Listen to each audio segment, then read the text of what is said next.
Dub's family disappeared on July 25, 1984. Their bodies were never found. Deb was expecting someone to come over. Karen Tuck was the last person to speak with Deborah Dubs on the day she and her family were abducted from their San Francisco home. Takes really good pictures. After placing an ad in the newspaper to rent some video equipment, Harvey Dubs, his wife, Deborah, and his son, Sean, had been robbed and taken from their home. The family was never seen again. Detective Irene Brunn found an inventory of Harvey Dubs' equipment at his home. Harvey was meticulous in keeping records and photographs, and he kept the original receipts from when he purchased them. He had serial numbers, brand names for everything that he had. Boulevard on-ramp.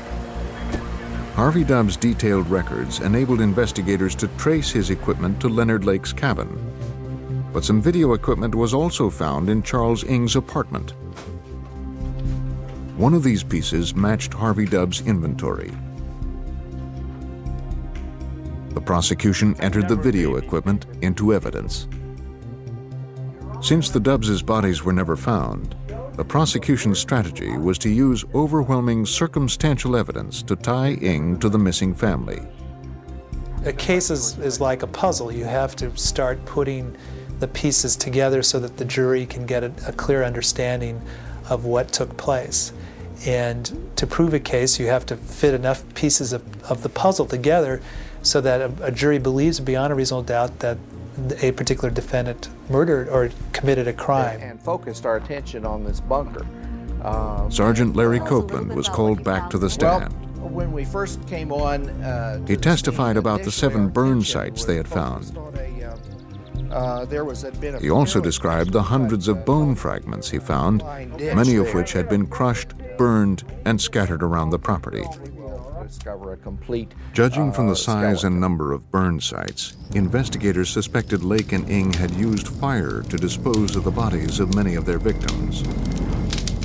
The condition of the remains would make it impossible to identify all the victims. No one had witnessed any of these crimes, but the prosecution's next move was to put Ng's confessor on the stand.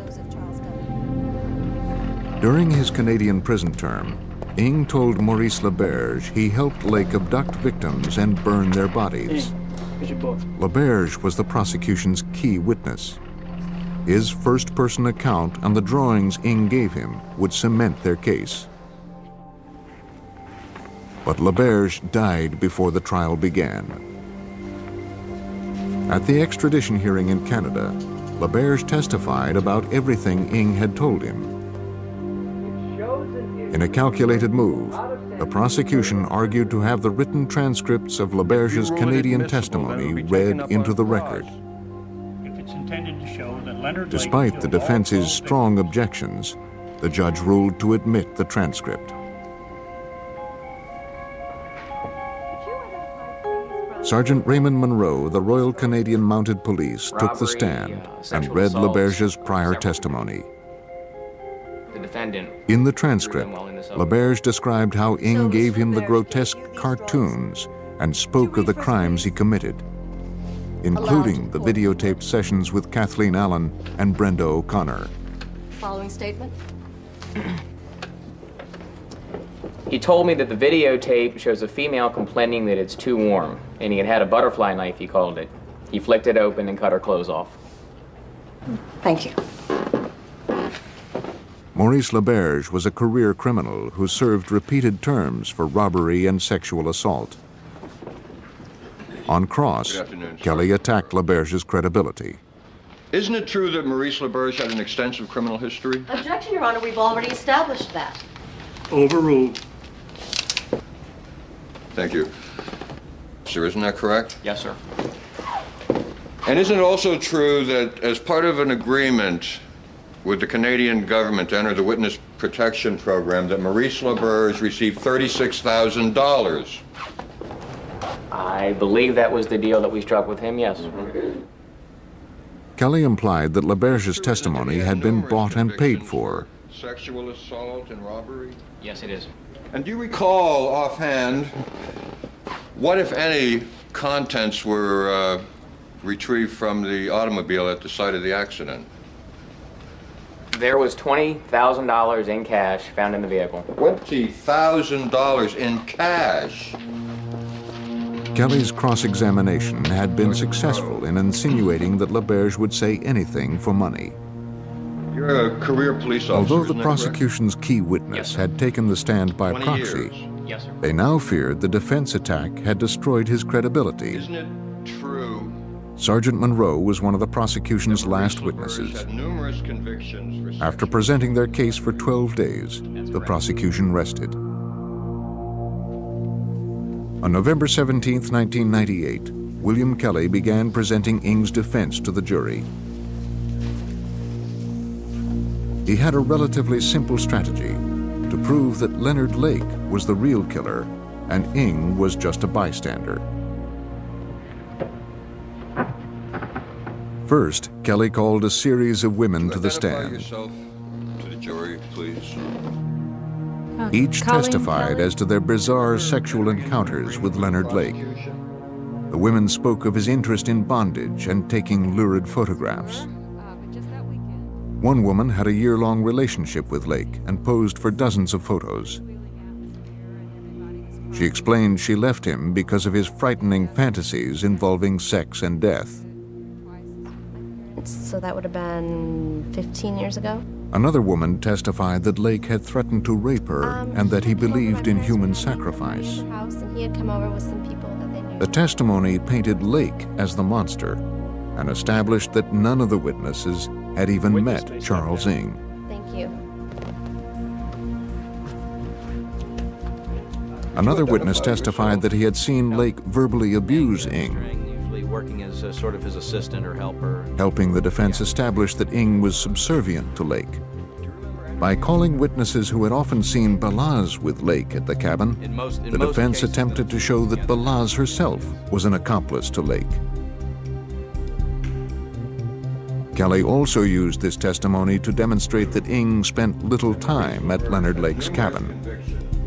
The defense's strongest proof that Lake planned to kidnap, torture, and murder his victims was his journal. It was here that Lake outlined the so-called Miranda Project. While the jury was out, Kelly moved to enter an edited version of the journal into evidence.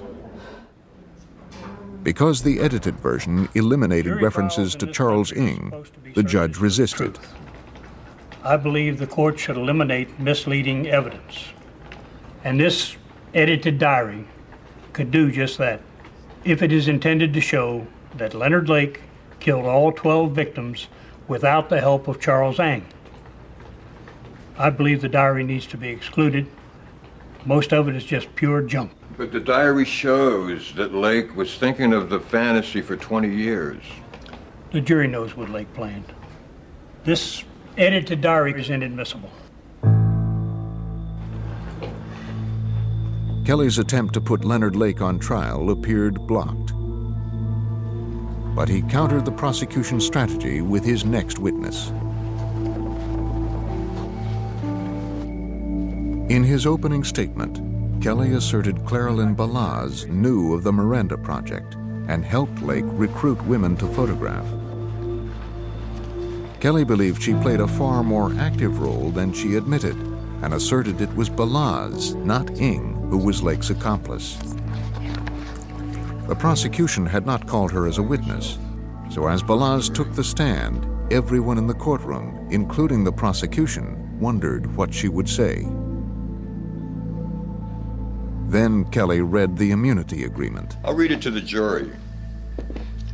This is an immunity agreement between the state of California and Claralyn Balaz. The state of California promises witness transactional immunity for all crimes, including, but not limited to murder, conspiracy to commit murder, aiding and abetting murder, theft and received stolen property related to the victims. No questions. In a stunning move, Kelly chose not to question Balaz. He